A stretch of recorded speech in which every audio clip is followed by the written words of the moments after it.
Hey, what's up guys? Today's video I'm going to show you how to fix Facebook verification code not received. So first of all, you're going to have to immediately restart your device if you're facing that problem.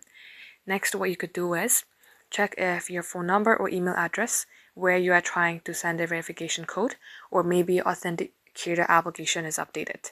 If you are trying to send a verification code in your email and phone number, make sure that they are correct.